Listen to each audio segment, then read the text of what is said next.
Hasbunallah wa ni'mal wakil. Ayah saya meninggal saat saya masuk pesantren. Beliau mengajar di musalla kecil dulu, sekarang jadi masjid. Itu saya selalu di bawah. Beliau mengajar, saya tidur. Sekarang gantian, saya mengajar, beliau tidur. Dan kadang di pangku, gendong sampai pulang.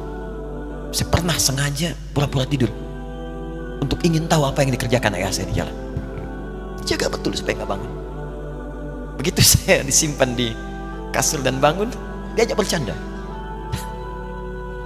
Saya mau masuk pesantren, beliau nggak sempat ngantar. Saya bertemu, beliau menangis, peluk saya, minta maaf, nggak bisa ngantar ke pesantren. Saya bertekad, insya Allah saya belajar dengan sungguh-sungguh. Sepekan, 2 pekan saya dapat panggilan pulang. Saya tanya pada kakak saya yang ikut, di mana ayah? Beliau nggak jawab.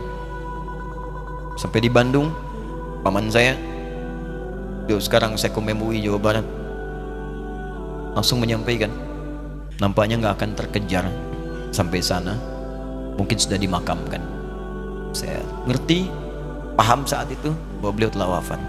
Maghrib saya sampai, saya dapati ibu di ruangan tengah. Saya datangi, saya menahan tangis, tidak menangis sedikit pun untuk membahagiakan ibu saya. Saya datang, saya peluk, saya temani tidurnya. Itu pertemuan saya dengan ayah saya terakhir di mimpi. Saya bermimpi melihat sudah pakai kemeja, tersenyum menadahi saya. Besoknya saya cari ke kamar, ternyata Allahu Akbar, apa yang selama ini saya pelajari di pesantren, kitabnya sudah ada di kamar semua, sudah disiapkan.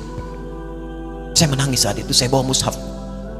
Jadi bapak saya, ayah saya, itu bajunya pun saat wafat dibagikan kepada sahabat-sahabatnya. Bajunya, kitab-kitab ini semua dibagikan. Ibu saya menunjukkan kemudian ada jam yang nanti nak pakai. Saya bilang simpanlah. Saya bawa mushaf. Dengan mushaf itu saya duduk di ruangan tengah, saya menghadap ke kiblat dan saya mohon kepada Allah, ya Allah, saya tak punya kemampuan lagi membahagiakan ayah saya saat hidup di dunia, tapi mohon jadikan setiap huruf dalam Al-Quran ini, ya Allah, pahalanya mengalir untuk ayah saya. Begitu saya bacakan saat itu tak bisa saya berhenti, dan tiba-tiba langsung masuk ayatnya, artinya, posisinya, nomornya, gak pernah berhenti, masuk. Saya bertekad ingin berbuat baik. Puncaknya saya sekolah. Ibu, ya Allah, saya ingin berbakti pada ibunda saya. Anda tahu apa yang terjadi?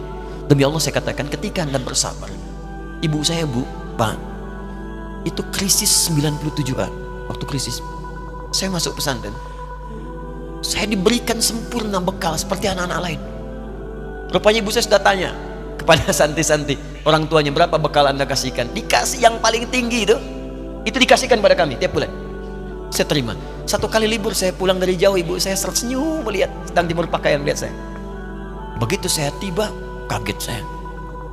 Ini kok pakaian ibu saya, pakaiannya nggak cocok dipakai gitu. Ini bukan pakaian ibu saya, kayak kain pel lah kalau sekarang.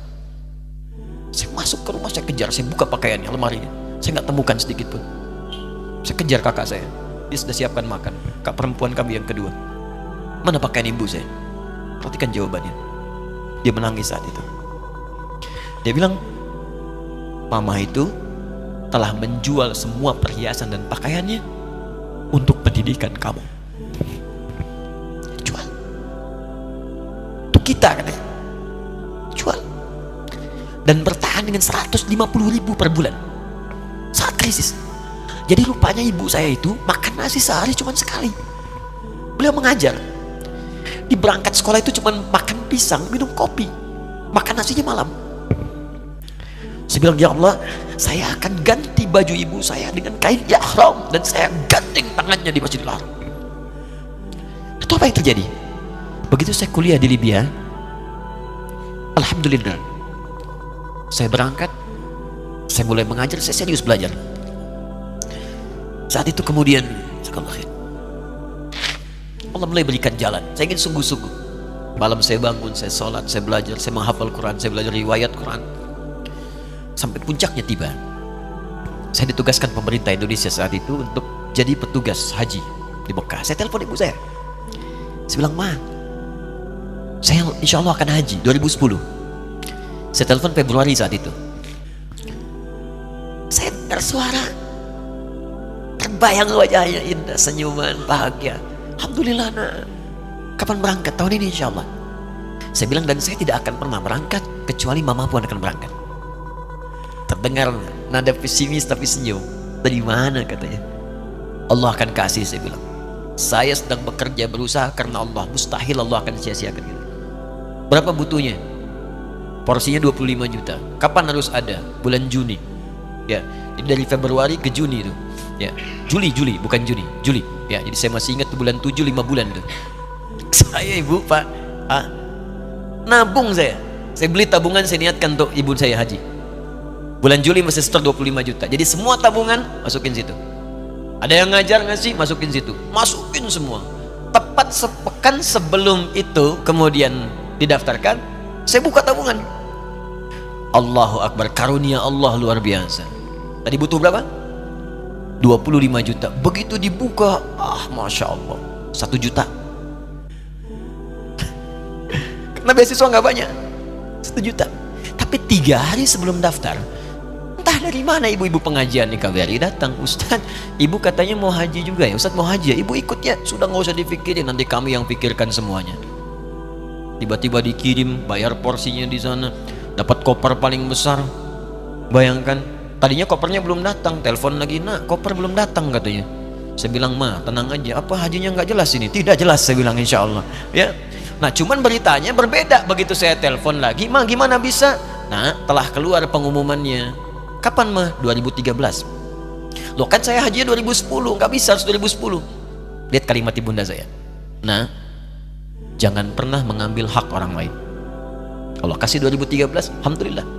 Saya bilang, ma, kita tidak harus mengambil hak orang lain, tapi kita meminta kepada Allah yang memanggil kita. Boleh jadi Allah akan berikan tambahan kuota pada tahun ini. Doa lagi, minta, datang ke masjid. Tiba-tiba ada sidang Oki di Istanbul saat itu, keputusan 1.000. Setiap ada 1.000 muslim, 1 kuotanya. Saat itu Indonesia dapat tambahan 22.000, termasuk ibu saya ada di situ. Ya, acara malam Al-Qadar 27 Ramadan, malam masih ingat betul, saya jadi MC dengan rektor pada saat itu. Saya nggak pernah bawa handphone, tiba-tiba handphone itu saya bawa, berbunyi kemudian telepon itu. Saya minta pada rektor izin, saya angkat dulu, diperkenankan. Saya kemudian ke belakang masjid, saya angkat, tiba-tiba saya dengar suara sudah menangis. Nah katanya, kenapa ma? Alhamdulillah, mama bisa haji. Ternyata kuota itu termasuk ibu saya. 5 bulan pak, wena biasa, nggak bayar tambahan, nggak ada macam-macam, bisa berangkat. Begitu saya berangkat duluan, saya tungguin betul di apartemennya, di maktabnya sampai datang. Begitu sudah datang, saya nggak sapa, saya lihat dari jauh. Bahagianya saya bisa mengganti pakaian tadi yang lusuh dengan kain ihram. Saya perhatikan, saya ikuti dari belakang, di lift saya ikuti, di jalan saya ikuti. Begitu sampai Masjidil Haram, saya gandeng tangannya, ma, kita sama-sama labbaik Allahumma labbaik, labbaik la syarika lak labbaik. Saya tawaf, saya gandeng ibu saya lindungi supaya dapat kenikmatan dalam tawafnya. Begitu saya rasakan bagaimana Sayyidah Hajar bekerja keras untuk Ismail. Saya balas di situ, saya gandeng tangan yang kanan, saya minta pada Allah, muliakan ibu saya, Allah muliakan ibu saya, muliakan, berikan saya kesempatan membahagiakannya. Cuman yang kanan digandeng, yang kiri kosong, karena sudah tidak ada. Jadi ketika Anda belajar pun untuk menjadi ulama, Allah akan muliakan Anda. Orang tua Anda akan dapat bagiannya. Yang hafal Quran itu Musa, yang bisa haji bapak ibunya. Insya Allah akan dibuka oleh Allah, insya Allah. حسبنا الله